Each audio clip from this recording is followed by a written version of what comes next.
আসসালামু আলাইকুম রহমতুল্লাহ বারকাত। আমার সকল যিনি ভাইবেন, একটি খুবই ভয়াবহ একটা হারাম কাজ, কবিরা গুনাহ কথা বলবো আমি ইনশাল্লাহ। আমার তৌফিকুল্লাহ বিল্লাহ রব্বি জিদিন ইলমা আউযুবিল্লাহি মিনাশ শাইতানির। গুনাহটা হলো গীবত।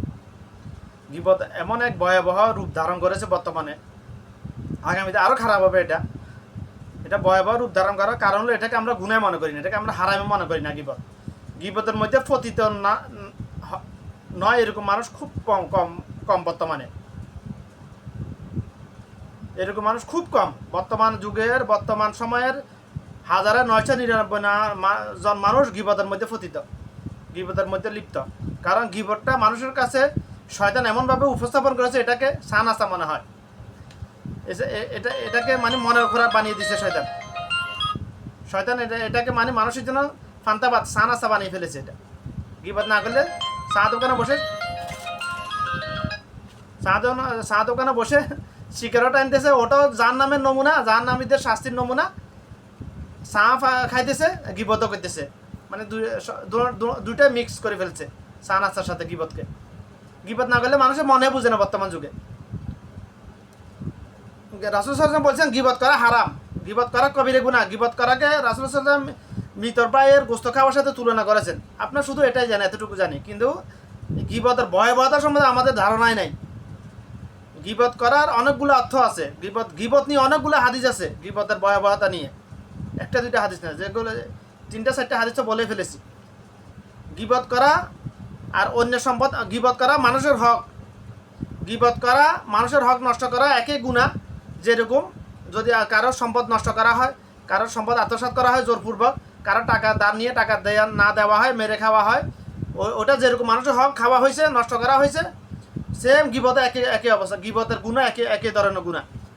কিন্তু আফসোসের বিষয় হলো আমরা, একজন মানুষ সারা জীবন কত চুরি ডাকাতি করেছে, কত জেনা করেছে, সে চোখ বন্ধ করলে বলতে পারবে। কত মানুষের অর্থ সম্পদ নষ্ট করেছে, অর্থ কিংবা জায়গা জমি নষ্ট, হক মেরে খেয়েছে, সে চোখ বন্ধ করলে বলতে পারবে। কিন্তু একজন মানুষ জীবনে কত মানুষের গীবত করেছে এটা বলতে পারবে না, এটা সম্ভব নয়। কখন কার গীবত করেছে এটা মানুষের পক্ষে বলা সম্ভব নয়।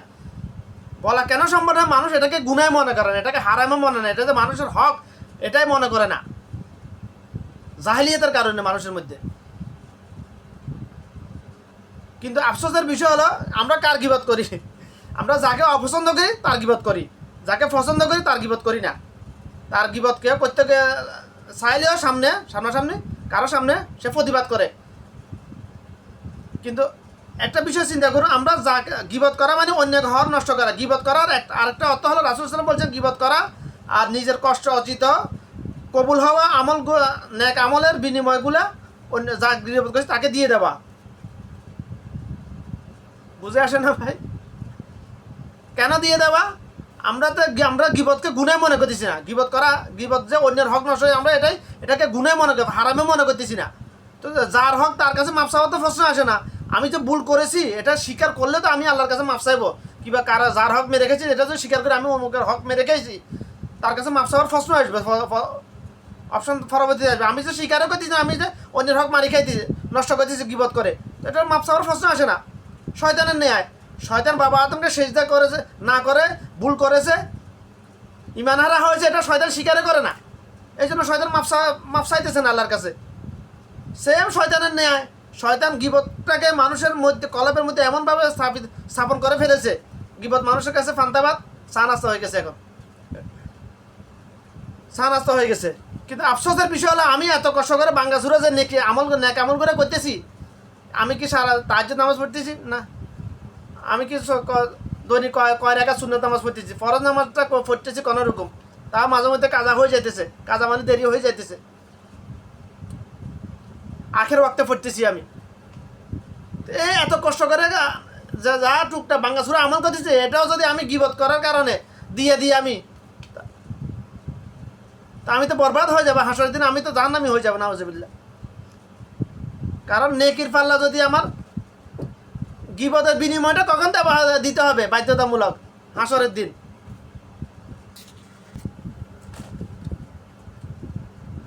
তো গীবত করাকে যদি আমরা হারাম মনে করতাম, আমরা গুনাহ মনে করতাম, আজ থেকে 2005-এ সম্ভবত 2005 কিংবা 5-এ আমি আমি যখন ক্লাস 8-এ কিংবা 9-এ ছিলাম, তখন আমাদের গীবত নিয়ে একটা প্রশ্ন আসছিল পরীক্ষাতে। এর কয়েকদিন কিংবা কয়েক মাস পূর্বে আমাদের মসজিদে ইমাম সাহেব গীবত নিয়ে বয়ান করেছিলেন, গীবতের ভয়াবহতা নিয়ে।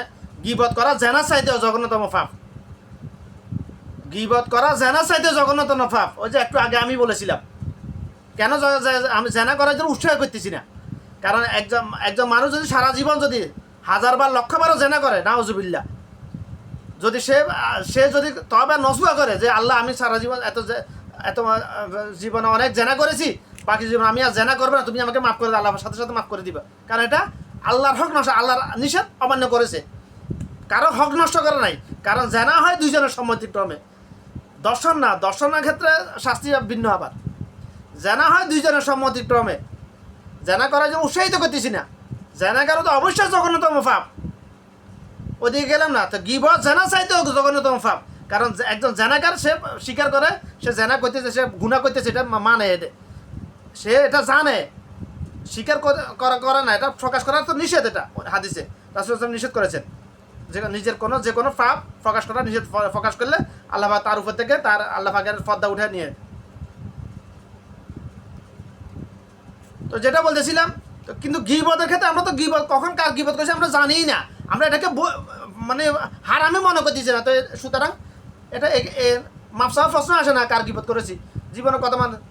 তবে আল্লাহ পাকের রহমত আমার উপর, আমি জীবনে অনেককে ধরে ধরে বলেছি আমি যে কখনো মনের অজান্তে যদি আপনার গীবত করে ফেলি আমাকে মাফ করে দিয়ে।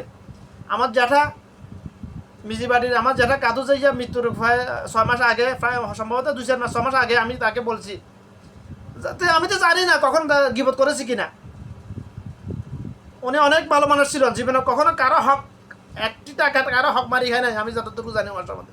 কারো আইলে হাঁ দেয় না, এই জন্য নিজের আইলে ফাঁ দিয়ে কেউ দেখ এটা সহ্য করে নাই, প্রতিবাদ করেছে সাথে সাথে।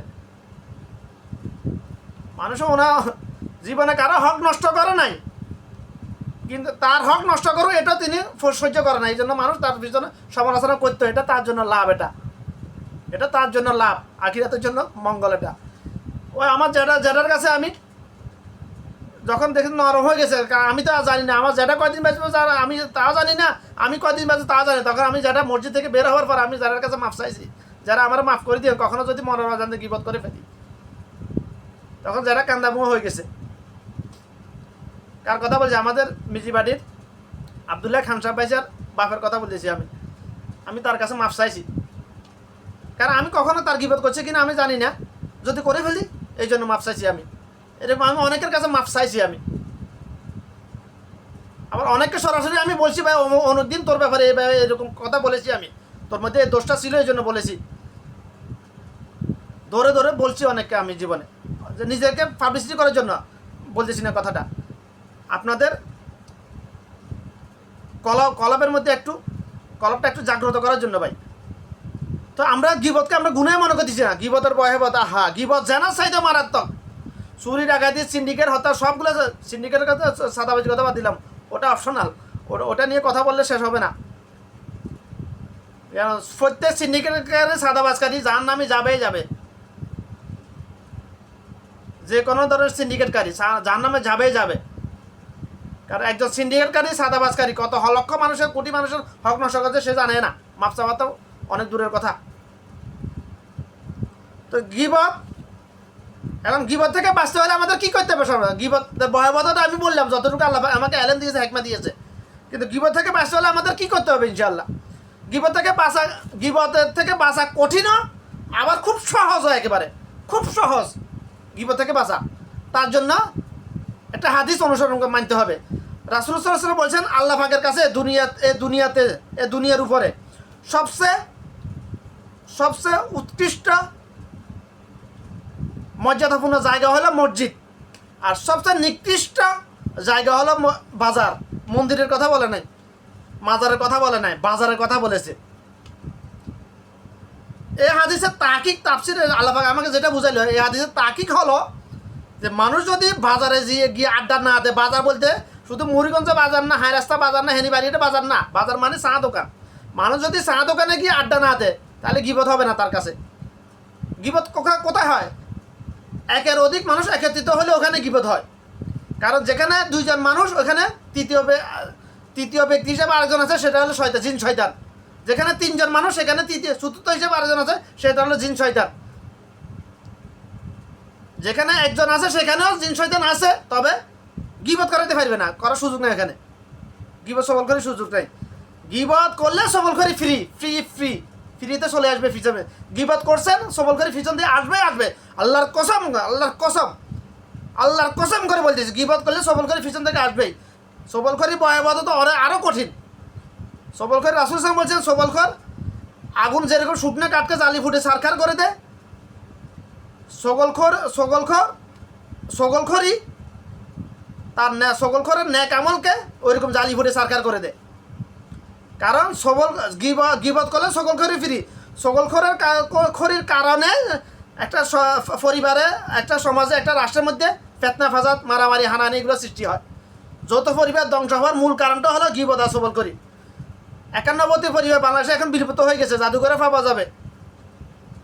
গুটি কয়েকটা আছে, মাঝে মধ্যে সোশ্যাল মিডিয়াতে দেখা যায় ওটা বিলুপ্ত হওয়ার মূল একটাই কারণ গিবত আর সবলখড়ি। নারী গিবত আর সবলখড়ি। তো গিবত থেকে বাঁচতে হলে আমাদেরকে কি করতে হবে? রাসূল সাল্লাল্লাহু আলাইহি ওয়াসাল্লাম হাদিসটাকে, দুনিয়ার মধ্যে সবচেয়ে নিকৃষ্ট জায়গা যেটা আল্লাহ পাকের কাছে, ওইটাকে নিকৃষ্ট মনে করতে হবে। দোকানে তো যাইতে হবে পুরুষ মানুষ কেনাকাটা করার জন্য, বাজার সদাই করার জন্য। অবশ্যই দোকানে যাওয়ার নির্দেশ, বুজুর্গ আলেমদের নির্দেশ হলো দোকানে যাবে, দোকানে গিয়ে বলবে আমার এই জিনিসটা লাগবে, বাইরে দাঁড়িয়ে থাকবে, জিনিসটা মেপে দেওয়ার সাথে সাথে চলে আসবে ওখান থেকে। হাদিসের উপর আমল করতে হলে, এই হাদিসের উপর আমল করা এটা ওয়াজিব। কারণ সবচেয়ে নিকৃষ্ট জায়গা যেটা, ওখানে যে গিয়ে বসে থাকে এটা হারাম। যেটা হারাম ওটা মানাটাই, ওই হারামকে হারাম মনে করাটাই ওয়াজিব। কেন ওয়াজিব, কেন হারাম বলছি আমি? দোকানে বসলে তোমার দ্বারা গিবত হবেই। গিবত করলে সবলখড়ি হবেই। সবলখড়ি মানে কি? একজনের কথা আরেকজনের কাছে নিয়ে লাগানো, গিরিঙ্গি আর কি।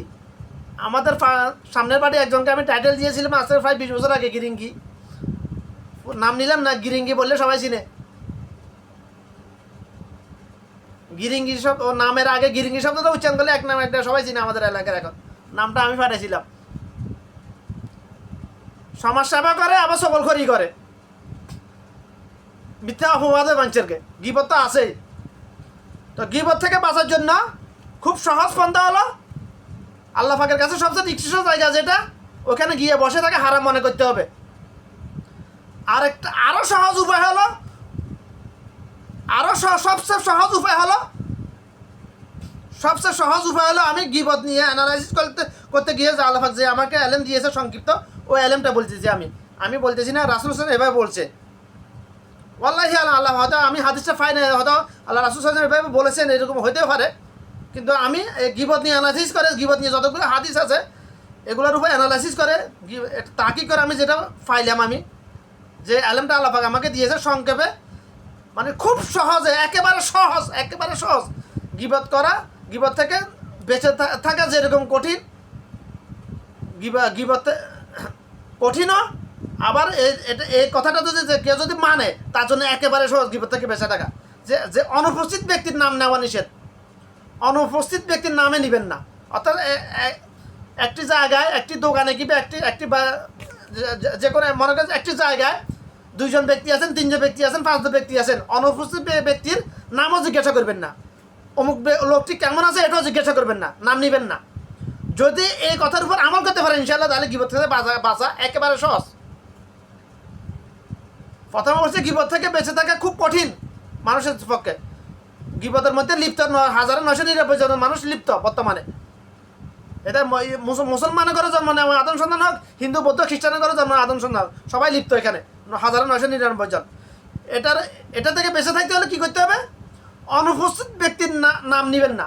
আমি আল্লাহর রহমতে আল্লাহ পাক আমাকে যতটুকু তৌফিক আমি চেষ্টা করতেছি যে আমি যখন যেখানে যাই, একাধিক ব্যক্তি একত্রিত অনুপস্থিত ব্যক্তির নাম নিলে আমি নিষেধ করি। নাম নেওয়া যখন বলতেছে আমি সাথে সাথে ভাই যে আমার সামনে যায় যে না তার নিয়ে কথা বলি না। আমি টেলিফোনে যদি কারোর সাথে কথা বলি, আমি ডাইরেক্ট বলতেছি, আমি বলার চেষ্টা করি সবসময়, এটা বলি আমি যে আমি তোর সাথে কথা বলছি, তোর কথা ক, তোর পরিবারের লোকদের কথা বা অন্য কারোর বিষয়ে আমাকে জিজ্ঞাসা করবি না, না হলে কথা না থাকলে কেটে দে। আমি এটা ডাইরেক্ট এভাবে বলতেছি, কিছু করার নাই। নিজে বাঁচলে বাপের নাম ভাই, নিজে বাঁচতে হবে তো ভাই। কারণ সে একটা কথা বলছে, অন্য অন্য ব্যক্তির ব্যাপারে গীবত করে ফেলছে, আমি শুনেছি, আমি অংশীদার, পরে আমি তার সাথে সুর মিলাইছি, আমি অংশীদার হয়ে গেছি পেতে। সে যে এরকম গুনাহ ফাঁপি, আমিও ওরকম ফাঁপি হয়ে যেতে। এটার জন্য বাঁচতে হলে কী করতে হবে, গীবত থেকে বাঁচতে হলে সবচেয়ে সহজ উপায়, এর থেকে সহজ কোনো উপায় আর নাই।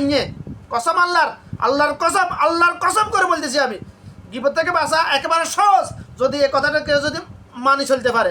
অনুপস্থিত ব্যক্তির নামও নিবেন না, অমুক অমুক অমুক লোকটা কেমন আছে এটাও বলবেন, জিজ্ঞাসা করবেন না কাউকে যে আপনার সামনে আছে তাকে। তো আশা করি কথাগুলো বোঝার চেষ্টা করবেন, কলবে স্থাপন করবেন। ভাই এত কষ্ট করে আমল করতেছি, বাংলা সুরে আমল করতেছি, আল্লাহ পাকে জানে কবুল হইতেছে না।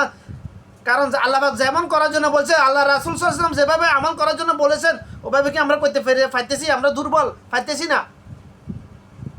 আমরা তাহাজ্জুদ পড়তে পারতেছি না। আমরা রাসূল সাল্লাল্লাহু আলাইহি ওয়াসাল্লাম বলছেন যে আমার কোনো উম্মত যদি দৈনিক 12 রাকাত সুন্নত নামাজ আদায় করে, নফল নামাজ আদায় করে, তার জন্য জান্নাত ওয়াজিব। এটা মুমিন মুসলমানদের জন্য, মুনাফিকদের জন্য না। আবার আমরা কি দৈনিক 12 রাকাত নামাজ আদায়, সুন্নত আদায় করতেছি? আমরা কোথায়? সবাই না, এমন মানুষের দৈনিক 12 রাকাত 24 রাকাত সুন্নত পড়তেছে, এরকমও আছে, হাজারে কয়েকজন আর কি। কে করছে আমাদের জায়গায়? আমার কবরে চিন্তা আমাকে করতে হবে। আমার কবরে আমি যাব ভাই, আমার কবরে মান রাব্বুকা অমান দীনুকা অমান নাবিয়ুকা, তোমার রবকে, তোমার দিনকে, তোমার রাসূলকে, এই প্রশ্নের উত্তরগুলো আমাকে দিতে হবে তো ভাই। না আমার মা বাপ দিয়ে আসবে, না আমার বন্ধু বান্ধব দিয়ে আসবে, না আমার বিবি দিবে কবরে গিয়ে, না, আমার কবরের জবাব আমাকে দিতে হবে। হাসরের দিন আমার হিসাব আমাকে দিতে হবে। হাসরের দিন আমার বিরুদ্ধে আমার পুরো শরীর, আমার শরীরের প্রত্যেকটা অঙ্গ প্রত্যঙ্গ আমার বিরুদ্ধে সাক্ষী দিবে। যদি আমি বদকার হই, যদি আমি নেককার হই, আমার পক্ষে সাক্ষী দিবে। তাহলে কিসের এত অহংকার, কিসের এত বাহাদুরি? একটু শরীরে একটু শক্তি আসলে, একটু কয়েকদিন একটু অসুস্থ না হলে, আই রে শালা আমি কে, আমার লগে কে লাগে? আবার সুস্থতা আল্লাহ পাকের নেয়ামত। হ্যাঁ, সুস্থভাবে বেঁচে থাকার জন্য শরীর চর্চা করা এটাও সুন্নাত, নিয়মিত নির্দিষ্ট পরিমাণ ব্যায়াম করা এটা সুন্নাহ। বডি বিল্ডিং সুন্নাহ নয়, বডি বিল্ডিং এটা সম্পূর্ণ হারাম। বডি বিল্ডিং করা হয় বডি শো করার জন্য, শো করাটা তো হারাম। শো করা কেন হারাম? যেটা ক্ষতিকর মানুষের জন্য ওটাই হারাম। ওইদিকে গেলাম না, আমি আমার উদ্দেশ্য হচ্ছে গীবত নিয়ে কথা বলা। আশা করি কথাগুলো কলাপে ঢুকার স্থাপন করবেন ইনশাল্লাহ, নিজে আমল করার চেষ্টা করবেন, কথাগুলো অন্যকে আমল করার জন্য উদ্বুদ্ধ করবেন ইনশাল্লাহ। যাদেরকে আল্লাহ পাকের জন্য ভালোবাসেন তাদের কাছে কথাগুলো বেশি বেশি করে শেয়ার করে দেবেন ইনশাআল্লাহ। ওয়া মা তাওফীক ইল্লা বিল্লাহ। আউযু বিল্লাহি মিনাশ শাইতানির রাজিম। রাব্বি জিদনি ইলমা। রাব্বি